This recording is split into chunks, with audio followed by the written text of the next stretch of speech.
এক বিল্ডিংয়ের টাকা খেয়ে ফেললো এই সিফটি ট্যাঙ্কি আর এই বাউন্ডারি। এক বিল্ডিংয়ের টাকা খেয়ে ফেলছে। এখন বলবেন যে ভাই এক বিল্ডিংয়ের টাকা কীভাবে খাইলো? হ্যাঁ, এটি আজকে আলোচনা করব যে এখানে কত টাকা খরচ হয়েছে এই বাউন্ডারিটা আর এই সিফটি ট্যাঙ্কিটা। টোটাল এদিকে এই যে মাথা পর্যন্ত এক বিল্ডিংয়ের টাকা। একটা সাত ফাউন্ডেশন দিয়ে একটা বিল্ডিং করলে হয়তো আপনার এত একটা খরচ যাইতো, হয়তো একটু বেশি খরচ যেত, কিন্তু বেশি একটা ডিফারেন্স নাই। আজকে বলবো যে এই বাউন্ডারিটা করতে কত লাখ টাকা খরচ হবে, এই ভিডিওর মাঝে আজকে এই আলোচনা থাকবে। আর বিস্তারিত আপনারা অবশ্যই ভিডিও দেখতে হলে ফুল ভিডিওর সাথে থাকতে হবে। আমি ভিডিওটা স্টার্ট করলাম, অবশ্যই আপনারা সাথে থাকবেন।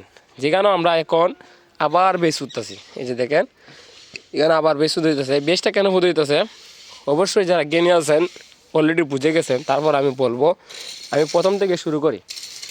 প্রথম থেকে হলো এই যে দেখেন এই বাউন্ডারিটা আপনার হিমাতার থেকে হিমাতার প্রায় 100-র উপরে প্লাস। এই যে দেখেন হিমাতার থেকে হিমাতা পর্যন্ত 100-র উপরে প্লাস আছে। হিমাতার থেকে হিমাতা পর্যন্ত 100-র উপরে প্লাস আছে।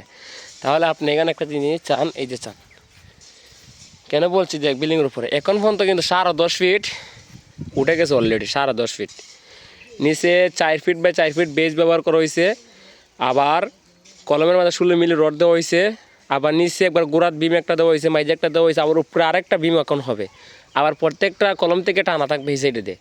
তাহলে আপনি একটু চিন্তা করে দেখতে পারছেন যেখানে কত টাকা খরচ হবে। আজকে এইটি বলবো যে কত টাকা মোট এই বাউন্ডারিটা খরচ হবে।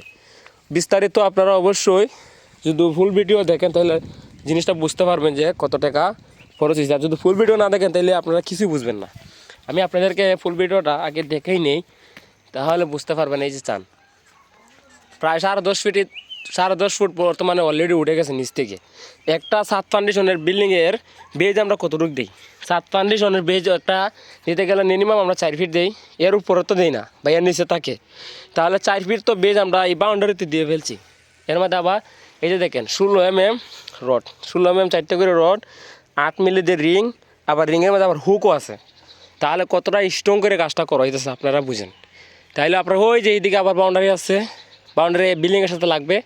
তাহলে আবার সিফটি ট্যাঙ্কি আছে, সিফটি ট্যাঙ্কির হাইটটি আছে 10.5 ফিট। 10.5 ফিট দেওয়া হলো কোন কারণে? এই যে এখানে জায়গাটা দেখছেন ফুসকুনি সাইড থেকে তুলেছে একবার নিচ থেকে। আবার যদি এই ফুসকুনি সাইড থেকে যদি না তুলে তাহলে বাউন্ডারিটা থাকবে না। তাহলে আপনার এই যে জায়গাটা আছে না, ওই যে বিটার যে আমরা যে সিসি ঢালাইটা দেখা যায়, আপনারা একটু জুম করে দেখায়। এই যে সিসি ঢালাইটা দেখা যায়, সিসি ঢালাইয়ের উপর লেভেলে কিন্তু এটার বিটাটা থাকবে, বাউন্ডারি বিটাটা থাকবে। তাহলে আপনার একটা জিনিস বুঝেন যে কত টাকা খরচ হতে পারে। একটা সাত ফাউন্ডেশন একটা বিল্ডিং করলে যে টাকা খরচ হইব, এই টাকা খরচ এই বিল্ডিংটা মানে বাউন্ডারিটা হয়েছে। তাহলে এই বাউন্ডারিটা কত ইট গেছে? এখন পর্যন্ত বাউন্ডারির ইট গেছে প্রায় 12,000-এর মতন। তাহলে 12,000 ইট হলে তো একটা সাত ফাউন্ডেশনের একটা বিল্ডিং করা যায়। আবার কংক্রিট ছাড়া এই যে কংক্রিট আরসিসিভাবে যে ফিলার ঢালাই করছি, সেম তো সাত ফাউন্ডেশনের ফিলার ঢালাই হতো, বেজ ঢালাই হতো, সব কিছুই ঠিক আছে। কিন্তু গাঁথনি যে ইট গাঁথনিটা গেছে, ইটটা গেছে 10 ইঞ্চি ওয়ালটা প্রায় 12,000 প্লাস চলে গেছে। তাহলে সেক্ষেত্রে 12,000 ইট দিয়ে একটা সাত ফাউন্ডেশন 4 রুম দিয়ে একটা বিল্ডিং করা যায়। তাহলে বুঝেন ভাই কত টাকা এদিকে আমরা খরচ হয়েছে। আপনার এই জিনিসটা বুঝতে হবে। আপনার কমপক্ষে এটা কমপ্লিট করলে আবার এটার সঙ্গে কিন্তু বিম দেওয়ার পরে আবার 5 ইঞ্চি গাঁথনি কিন্তু আরও 6 ফিট উঠবে। তাহলে আপনার 6 ফিট যদি উঠে 10 আর হিন্দে 6 16 ফিট, চিন্তা করছেন একটু? তাহলে আপনার এটার মধ্যে খরচ হয়েছে কত টাকা? খরচ আপনি ধরতে গেলে আপনার এটার মধ্যে প্রায় 15 লাখ প্লাস চলে যাবে। 15 লাখ প্লাস চলে যাবে এই বাউন্ডারিটা সিফটি ট্যাঙ্কিট মিলাইয়া। দুটোটায় মিস্ত্রির মজুরি আসবে আপনার 2 লাখ টাকার উপরে। 2 লাখ টাকার উপরে আসবে মিস্ত্রির মজুরি। শুধু এই যে নিচের কামটা, উপরের কামটা বাদে দিলাম, 5 ইঞ্চিটা বাদে দিলাম। তাহলে 15 লাখ টাকার বাউন্ডারিটা যদি আপনার এত টাকা যায়, এই যে 15 লাখ টাকা গেলে নিচেই মানে কমপ্লিট করতে, নিচের জায়গাটা কমপ্লিট করতে। এখানে আপনি আবার টাটা মনে করেন যেখানে একটা বেজ, এখানে একটা বেজ, এখানে একটা 5টা বেজ দিব, 5টা বেজের মধ্যে আবার এখানে টানা হইব, টানা বিম হইব। তাহলে আপনি খরচটা কতটুকু বুঝেন? নিচে তো আবার এটার মধ্যে অলরেডি 3টে বিম হয়েছে, 100 ফুট লম্বা 3টে অলরেডি বিম হয়ে গেছে। তাহলে আপনি নিজেই বুঝতে পারবেন যে কত টাকা খরচ হয়। প্রায় 15 লাখ টাকা প্লাস এই বাউন্ডারিটা খরচ হবে অলরেডি। আপনারা অবশ্যই যদি একটা কাজ করেন অবশ্যই ভালো করে সিফটি দিয়ে করার চেষ্টা করবেন, যখন পরবর্তী যেন কোনো বিপদের যেন দেখা না হয়। কারণ আপনি যদি বিপদের সাথে যদি সংকেত হয় বা যে কাজ করলেন এই কাজ করার কোনো দাম নেই।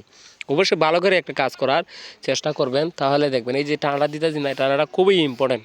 এই বাউন্ডারির জন্য টানাটা খুবই ইম্পর্টেন্ট। এই টানাটা না দিলে টানা ছাড়া থাকবে ঠিক আছে এখন, কিন্তু ভবিষ্যতের ক্ষেত্রে কিন্তু বড় ধরনের ক্ষতি হয়ে যাবে। তো অবশ্যই আপনারা খুব সাবধান হয়ে কাজ করবেন। আজকের ভিডিওটা যেখান থেকে দেখতেছেন অবশ্যই ভাই কমেন্ট করে দেখবেন কোন জায়গা থেকে ভিডিওটা আপনারা দেখছেন। তো সবাই ভালো থাকবেন। আসসালামু আলাইকুম রহমতুল্লাহি ওয়া বারাকাতুহু।